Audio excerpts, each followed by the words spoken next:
Salut Victor, Salut Caroline. est-ce que tu peux te présenter juste en une phrase? Bien sûr, je suis Victor Martin, responsable marque employeur, relations école pour FDJ United. Alors pourquoi le United? Pourquoi l'United? Parce que, anciennement connu sous le nom La Française des Jeux, ce groupe français, leader sur son domaine, a ouvert une nouvelle page de son histoire, une page beaucoup plus internationale, beaucoup plus axée également sur des jeux en ligne, des paris sportifs en ligne, hippiques, et donc ouvert à la concurrence. Et suite au rachat effectivement d'un opérateur de jeux suédois qui s'appelait Kindred et qui possède notamment la marque de paris sportifs Unibet, on a accueilli également 2500 nouveaux collègues. Et donc l'idée également, c'est qu'on soit tous unis autour du même projet. Wow, magnifique. Et donc FDJ aujourd'hui, c'est combien de salariés à peu près en France? Alors FDJ United en France, ça va être environ 3000 collaboratrices et collaborateurs, près de 2000 à l'international. Donc on a un total effectivement de 5000 personnes qui travaillent au sein du groupe et vraiment avec une implantation internationale. On est présent dans 13 pays où on a effectivement des bureaux. Ça va de l'Australie à l'Inde, au Royaume-Uni, Malte, Gibraltar et bien évidemment la France également, notre berceau. Énorme. Moi, j'ai un gros souci avec les FDJ. Dis-moi. C'est qu'aujourd'hui, ça fait 1 an et demi que je vis aux États-Unis et je ne peux pas jouer de là-bas. Alors effectivement, parce qu'il faut être localisé dans un pays où la réglementation est autorisée. Donc pour jouer effectivement au jeu d'argent de FDJ United, il faut être sur le territoire français pour s'assurer qu'on le respecte bien les règles, parce que c'est un secteur réglementé. Les mineurs n'ont effectivement pas le droit de jouer. On est également sur une politique de jeu responsable. Et pour s'assurer que cette politique de jeu responsable soit bien appliquée, on opère effectivement nos jeux sur le territoire métropolitain, mais également d'outre-mer. Et oui, il faudrait que je joue tant que je suis en France. Exactement, ou alors tu te déplaces, Guadeloupe, Martinique, Polynésie française également, voilà, ça peut être si tu veux jouer. d'un voyage. Un très beau voyage. Mais oui, c'est vrai que j'avais vu que maintenant, il y avait vraiment des règles très strictes, justement, pour l'addiction au jeu, parce que c'est vrai que ça peut devenir un piège. Tout à fait.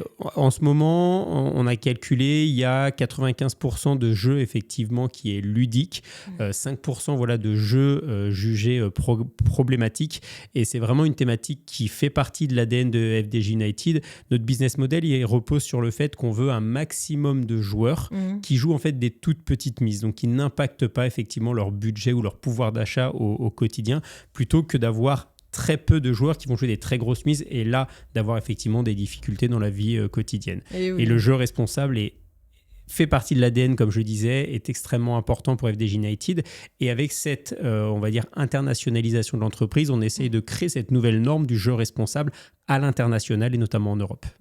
Ça, c'est bien. Ça, c'est hyper important. J'imagine pour votre image aussi d'avoir une image de quelqu'un de confiance. Totalement. Ouais. C'est le mot confiance, comme tu l'as dit, responsabilité nous colle à la peau. On en est très fiers. On veut continuer effectivement à l'amplifier. Ça passe par des actes forts.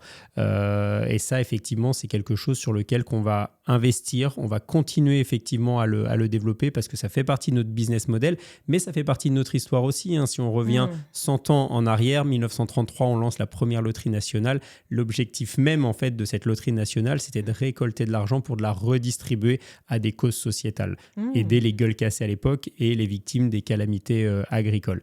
Et cette philosophie de redistribution d'argent pour des causes à impact, pour des causes sociétales, ça continue d'exister aujourd'hui. Ah, c'est bien ça, mais je trouve que vous en parlez pas assez. Alors on en parle. Malheureusement, ça atteint peut-être pas les cibles souhaitées, mais on en parle. C'est notamment le lancement de ces initiatives comme le Loto du patrimoine, avec ça, notre figure emblématique Stéphane Bern, le jeu de grattage Mission Nature qui vise à redistribuer plus de 40 centimes du jeu à l'achat à des associations qui préservent la biodiversité en France. Donc, c'est-à-dire qu'on essaye de coupler à la fois nos engagements, nos valeurs dans notre activité business. Ah, ça, c'est bien, ça, j'aime bien. Et du coup, votre marque employeur, comment est-ce que tu la construis un petit peu tous les jours? Donc, moi, je suis arrivé il y a 2 ans et demi au sein de FDJ United et il y avait un enjeu fort, c'était le recrutement de profils tech. 98% des Français en âge de jouer connaissent FDJ United, mais on nous connaît souvent au travers de ce que l'on voit, c'est-à-dire les points de vente, les grilles loto papier, les jeux de grattage papier. Ça fait partie de notre business, on en est très fiers aussi, mais c'est vrai que quelqu'un qui est dans le monde de la tech, beaucoup sur des outils digitaux, ne va pas forcément penser à FDJ United comme une entreprise tech à part entière. et pourtant on l'est. C'est plus de 20 milliards de transactions à l'année. On a l'équivalent des infrastructures, de la cybersécurité d'une banque en ligne, et donc on travaille aussi sur un niveau de stack technologique au plus haut de l'état de l'art actuellement. Donc on a tous les arguments pour attirer ces profils de la tech, faut-il le faire savoir. Et donc ça fait partie de mon travail au quotidien, de réussir à positionner FDJ United comme un employeur tech attractif, que ce soit en France, mais désormais aussi à l'international. Et du coup, comment est-ce que vous recrutez ces professionnels ? Vous allez sur des réseaux en particulier ? Exactement, majoritairement LinkedIn. Si je prends effectivement le marché français, LinkedIn, ça va être environ 60% de nos candidatures à l'année. Donc c'est vraiment notre premier canal d'attrition, d'attractivité effectivement de nos candidats. Après, on va coupler ça effectivement avec des job boards comme Welcome to the Jungle, comme Indeed. Et après, ça va être effectivement de la chasse de nos recruteurs. On a de très bons profils de recruteurs, de très bons chasseurs qui arrivent à prendre contact, à partager cette belle histoire, à partager des beaux projets avec ces personnes de la tech, mais également dans d'autres familles métiers. Et pour l'instant, on arrive effectivement à recruter les profils que l'on souhaite. C'est un bon chiffre. Et du coup, ces recruteurs, ils font comment pour les recruter concrètement ? Ils font des posts LinkedIn ou ils écrivent des messages privés aux personnes ? C'est principalement des emails. Donc, on va principalement passer effectivement par des messages directs adressés ou même parfois des coups de téléphone, lorsque parfois le numéro de téléphone est accessible en public sur les profils LinkedIn. Après, ça va dépendre un petit peu des profils. On va avoir effectivement des recruteurs qui vont être adeptes, qui vont apprécier, valoriser les offres d'emploi, créer des posts, partager un petit peu leur quotidien. Ça, c'est très vrai avec nos équipes de recruteurs qui sont à l'international. Ils sont assez friands de faire du storytelling, de partager un petit peu leur quotidien sur les réseaux pour avoir de l'impact au moment où ils vont publier une offre d'emploi ou même être connus lors de l'approche effectivement de certains candidats.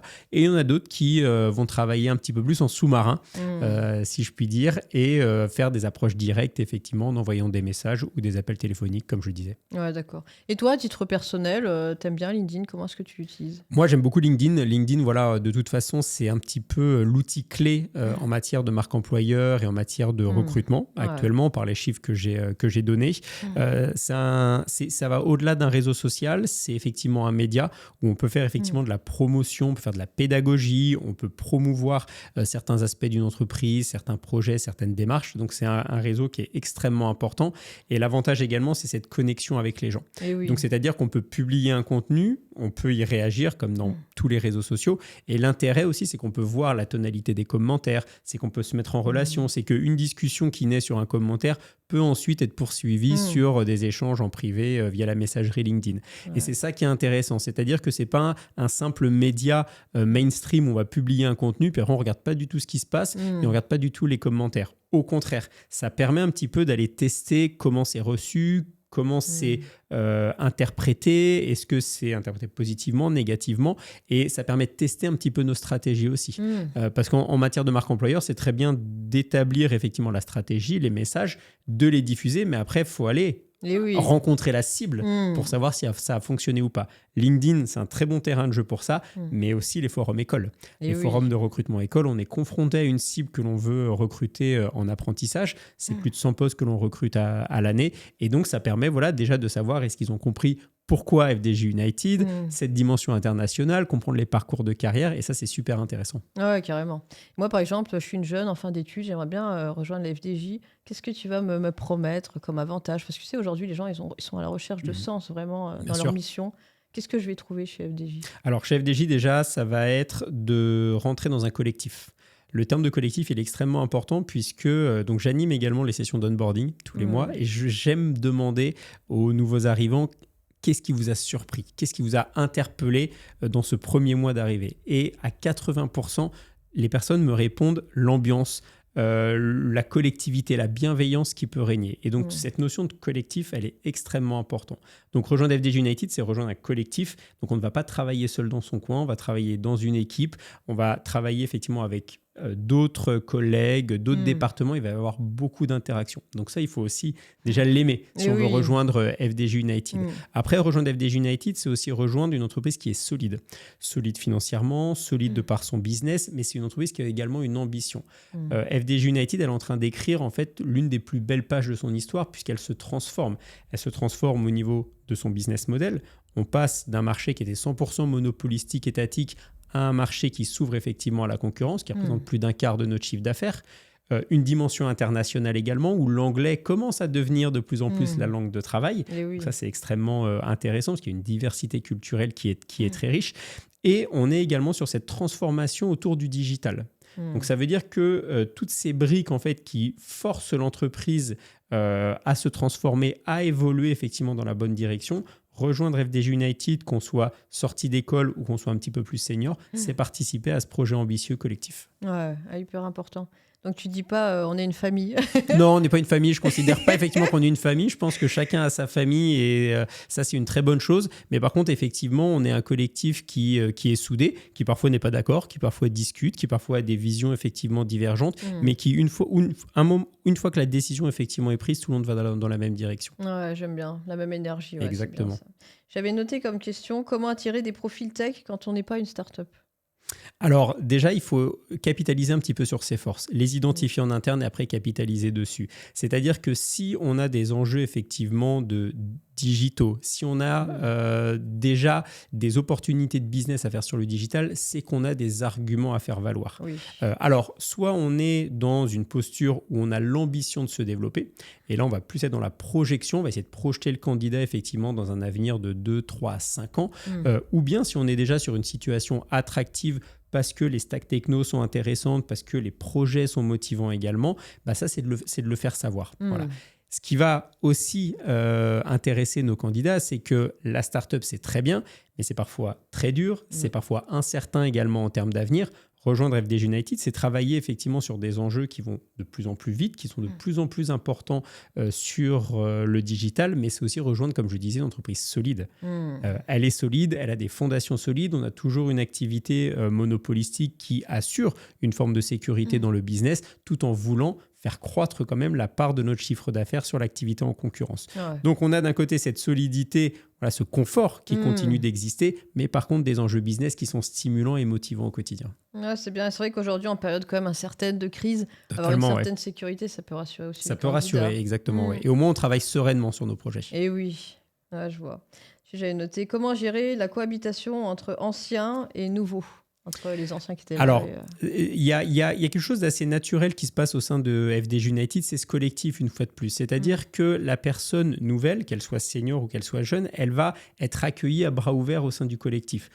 Il y a souvent dans les process de recrutement, c'est une partie qu'on laisse un petit peu plus à la main des managers, mais il y a souvent des déjeuners, il y a souvent une partie un petit peu de rencontre en fait, avec l'équipe, soit avant de signer effectivement la promesse d'embauche ou le contrat, ou parfois après, ça va dépendre un petit peu de la temporalité. Mais on tient effectivement que l'individu, dans sa personnalité, dans ses valeurs, effectivement, puisse rencontrer le reste de l'équipe. Ça permet déjà une première intégration humaine. Et donc, quel que soit l'âge, après, une fois qu'il y a un fit culturel avec l'entreprise et qu'il y a un fit également humain avec les personnes avec qui on va travailler, notamment le manager, souvent c'est assez fluide. Voilà, c'est assez fluide. Et donc, du coup, l'âge après à gérer, il faut savoir que la personne, effectivement, qui a de l'expérience dans l'entreprise, a le savoir, a la connaissance.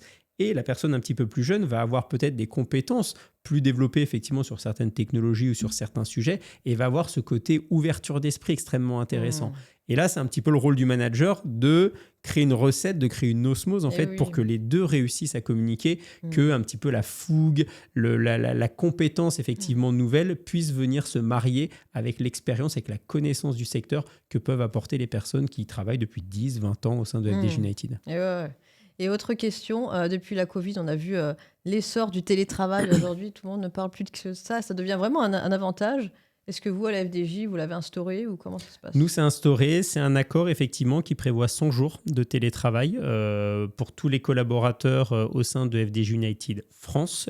Et donc, du coup, après, on a une présence minimale sur site de 2 jours par semaine. Et après, c'est laissé à la main du manager en termes d'organisation.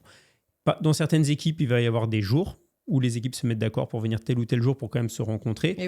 Moi, je suis pas un partisan du 100% télétravail. Je pense qu'on a besoin par moment de venir au bureau, de se rencontrer, de dialoguer. Il y a énormément un petit peu de discussions, de no-show qui sont très importants en fait pour faire avancer les projets, pour comprendre aussi certaines situations.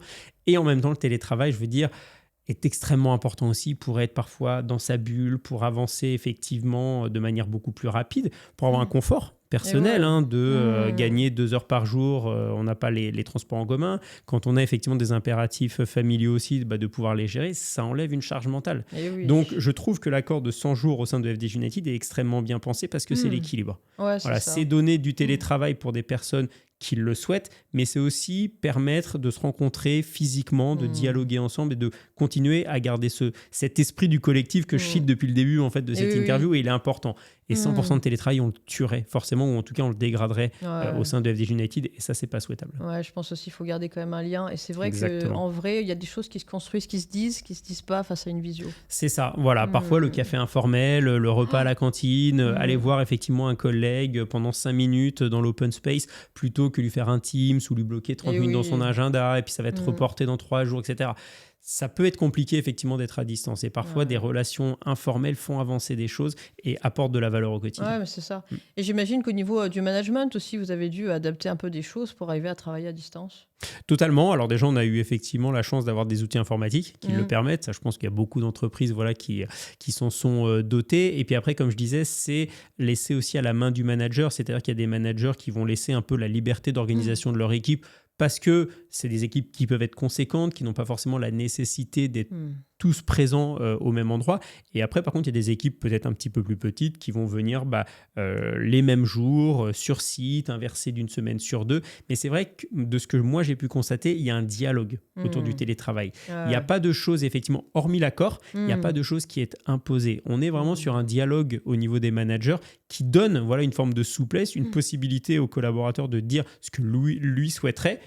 Il prend effectivement toutes les doléances un petit peu de son équipe et il essaye de trouver le meilleur équilibre. Mais c'est vraiment un sujet qui n'est pas sensible, qui est présent au sein de l'entreprise, qui est présent au sein de la culture et qui n'est pas du tout remis en question. D'autant plus qu'on continue à faire venir sur notre site, notamment de Boulogne, qui est le siège de FDJ United. Et oui, je connais bien. Voilà, des personnes qui travaillent chez Unibet, qui travaillaient anciennement chez Kindred. On a racheté également le groupe The Turf pour les paris hippiques en ligne. Donc, on continue à faire venir des personnes chez nous. Et le télétravail permet d'avoir quand même un cadre de travail, un environnement de travail d'un point de vue matériel, espace de travail qualitatif. Donc, c'est pour ça que les deux doivent cohabiter pour permettre de trouver cet équilibre. Je suis d'accord. Et sinon, autre question, selon toi, qu'est-ce qui fait un bon manager aujourd'hui ?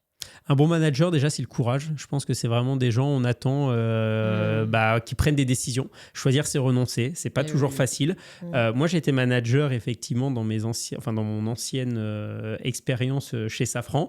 On a parfois des situations où on nous demande de faire quelque chose qui vient un petit peu de la hiérarchie.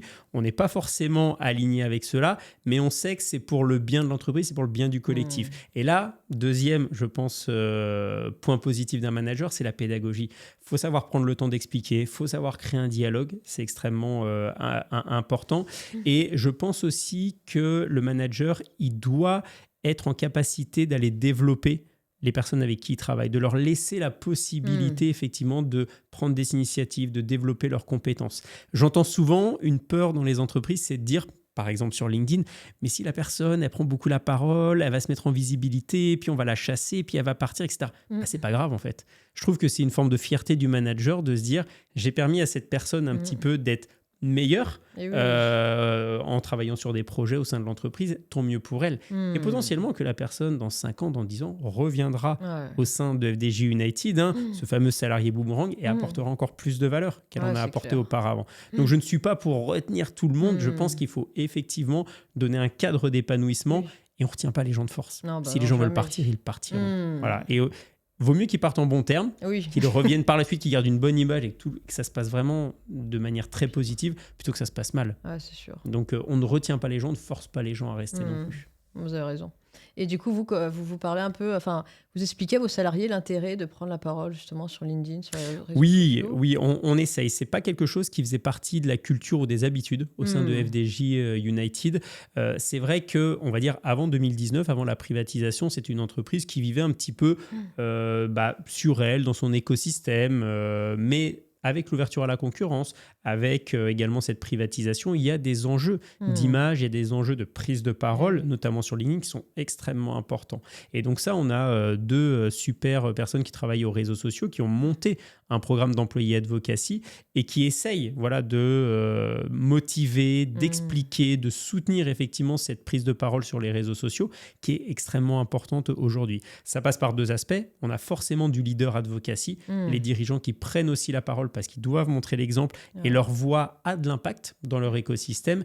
Et on espère qu'en montrant l'exemple, ça crée cette dynamique et ça donne envie à des collaboratrices, à des collaborateurs de faire de même. Donc on va dire que c'est assez naissant au sein de FDJ United, mais il y a un potentiel énorme par contre. Il faut y passer du temps, il faut faire preuve de pédagogie, il faut parfois aussi accompagner les personnes à rédiger, à trouver le visuel.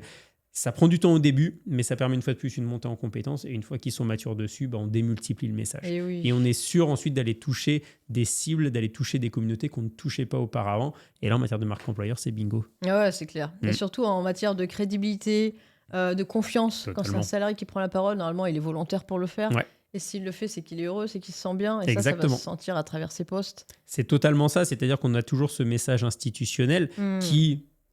je suis convaincu qu'il est véridique pour toutes les entreprises et dans tous les cas, mais avoir effectivement des collaborateurs qui vont publier l'information en attestant que ce que eux vivent au quotidien, c'est vrai, que eux aussi sont prêts à le partager, sont prêts à le commenter, sont donc prêts à s'engager, faire un acte d'engagement sur le poste, ça a de la valeur. On dit souvent que la parole d'un collaborateur a 80% de valeur supplémentaire par rapport à un poste institutionnel. Voilà, parce qu'on identifie la personne et on est rentré dans une société de défiance où on croit de moins en moins les entreprises, les politiques, les médecins, les journalistes, etc. Donc l'individu en tant que tel, s'il prend la parole et qu'il atteste ce que dit son entreprise, ça a énormément de valeur. Ah ouais, carrément. Et puis aussi, je trouve que ça renforce sa confiance en lui. Totalement. Parce qu'il va assumer ses propos, ses prises de parole et... En fait, c'est que du plus. Petit à petit, il va prendre la confiance, il va avoir une communauté qui va le suivre. C'est exactement ça. Je pense que ça valorise effectivement la personne, ça la valorise en interne, parce qu'il ne faut pas oublier que LinkedIn est parfois, dans certaines entreprises, le premier vecteur de com interne.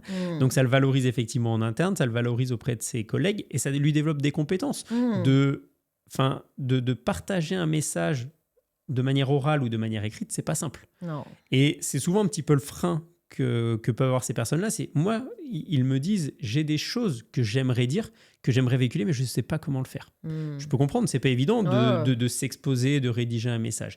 Et c'est là où effectivement les community managers, les personnes un peu spécialisées dans la communication doivent apporter ce soutien, doivent apporter cette montée en compétences pour qu'ils soient à l'aise. Et de ce que j'ai pu constater, au bout de 5 à 10 posts, ils deviennent à l'aise, ils y prennent goût. Et alors après, voilà, la dynamique de publication, elle est lancée, parfois même trop. Parce que comme on disait, on joue parfois avec l'algorithme, avec LinkedIn, et donc du coup, il faut savoir un petit peu doser et trouver le bon équilibre. Bah ouais, c'est ça. Dernière question pour toi, je vais savoir quelle est la plus grosse erreur RH que tu as fait lors d'une réorganisation. Enfin, c'est quoi la plus grosse erreur que tu as fait dans ta carrière de... Eh ben, ma plus grosse erreur, effectivement, je pense que c'était une stratégie que j'ai assumée, c'était notamment sur LinkedIn. Pour créer cette dynamique, effectivement, de prise de parole à l'externe, j'ai voulu montrer que l'on pouvait créer des contenus, effectivement, qui étaient innovants, qui sortaient un petit peu du cadre de ce qu'on avait l'habitude de faire, qu'il fallait parfois un petit peu... oser, qu'il fallait parfois un petit peu casser les codes ou en tout cas utiliser les codes que la cible voulait entendre. Et je pense que j'ai été un petit peu trop franc-tireur dessus. C'est-à-dire que je pensais que les personnes allaient apprécier et allaient me suivre. En fait, je me suis retourné, il n'y avait pas grand monde. Et donc, du coup, on s'est dit, OK, on a pu montrer, ça a créé de la visibilité, mais j'étais tout seul à le faire. Et c'était dommage. Parce que du coup, je me retrouvais géri de l'entreprise, donc c'est absolument pas mon rôle. Et donc, du coup, ça fait partie de mes gros enjeux 2026, d'aller accompagner également cette prise de parole au niveau de la DRH, mais également de d'autres fonctions, les fonctions tech, les fonctions marketing, les fonctions commerciaux, là où on veut recruter effectivement pour 2026. Donc là, mon gros travail est lié à cette erreur-là, de m'être retourné, d'avoir constaté que personne ne me suivait. Et là, l'idée, c'est d'aller réembarquer effectivement tout le monde. Ouais, c'est bien. Ça veut dire que c'est quelqu'un très humble et qui se remet en question, c'est important. Exactement. Et puis, on se rend compte que sur LinkedIn, OK, on peut performer effectivement tout seul parce qu'on a les codes, parce qu'on a cette liberté de parole, parce qu'on a la possibilité de créer du contenu. Mais en fait, si on est plusieurs à le faire avec la même puissance de frappe, Mais oui, ça n'a rien à voir. Incroyable. Ça n'a rien à voir en termes d'image de marque. Ouais, donc, effectivement, le collectif, une fois de plus, il a de la valeur et c'est sur lui qu'il faut miser. À fond. Dernier truc, après je t'embête plus. Si tu devais donner un message aux jeunes qui nous regardent aujourd'hui, qui aimeraient bien trouver un job et qui ne savent pas trop où aller, qu'est-ce que tu pourrais leur donner comme conseil? En fait, comment réussir un entretien d'embauche, tu vois, quand tu es un jeune qui sort de ses études? Alors, 2 éléments dans la réponse. Je ne vais pas te donner un conseil, je vais partager ce que j'ai entendu lors d'une conférence. C'était une étudiante, effectivement, à Dauphine, autour de l'IA, et qui disait, mais nous, les jeunes, l'IA, on n'en a pas peur, en fait. C'est une opportunité et on va y aller, on va aller la saisir. Donc, je pense qu'à un moment, il y a beaucoup de messages, il y a un contexte effectivement qui peut être anxiogène pour les jeunes. On est dans une phase de transformation économique où l'IA effectivement peut impacter, changer effectivement des postes. Je comprends que les juniors en ont peur, mais il y a énormément d'opportunités également de se former là-dessus. Et il faut aller saisir ces opportunités. Les métiers se transforment. Il faut effectivement en avoir la vision et il faut essayer d'aller saisir cette opportunité. Réussir un entretien, ça va être déjà de se renseigner sur l'entreprise. On apprécie en fait avoir quelqu'un qui a fait l'effort d'aller se renseigner sur l'entreprise, d'aller creuser un petit peu les valeurs. On se dit que cette personne-là, elle est intéressée. Et oui. D'accord ? Donc, ça montre déjà une ouverture d'esprit, une curiosité vis-à-vis de l'entreprise. Après, ça va être, enfin, un autre critère important, ça va être d'être naturel. On recrute effectivement quelqu'un, si jamais on est amené à signer avec cette personne-là, on va l'avoir pendant une période d'essai, plusieurs mois. Et le fait de se travestir, le fait de mentir, c'est peut-être repousser en fait une forme d'inévitable échec pour tout le monde, et c'est dommage. Sûr. Donc de rester naturel et surtout de croire en soi. Surtout de croire en soi, en fait. C'est pas facile quand on débute. Moi, j'ai commencé en tant qu'apprenti. J'ai eu la chance, en fait, d'être beaucoup accompagné par des managers qui m'ont embauché, qui m'ont fait changer de poste. Donc ça, c'est super important. Mais à un moment, il faut croire en soi. C'est pas parce qu'on n'a pas d'expérience qu'on n'a pas de valeur. On a des soft skills, on a une éducation, on a des choses, effectivement, on a des connaissances, on a une dynamique à apporter à l'entreprise. Il faut capitaliser là-dessus. Il faut s'en rendre compte, il faut capitaliser là-dessus. Et un dernier point, ce qui est super important, c'est le réseau. Voilà. C'est pas facile quand on est dans l'école, mais en fait, l'école, c'est un lieu de vie, c'est un lieu de socialisation. Et donc, du coup, vous êtes déjà en interaction avec des gens, capitalisés sur ces personnes-là. Chacun va avoir son parcours, va avoir ses expériences, mais si vous gardez contact, vous vous connaîtrez, vous apprendrez mutuellement les uns des autres, et le réseau, après, vous ouvre des portes fabuleuses. Ouais, ça c'est sûr, on ne se rend pas compte de la puissance du réseau. Exactement, c'est super important, et le réseau, il se construit dès l'école. Et oui. Et du coup, tu disais, toi, tu recruterais plus sur les soft skills que sur le CV?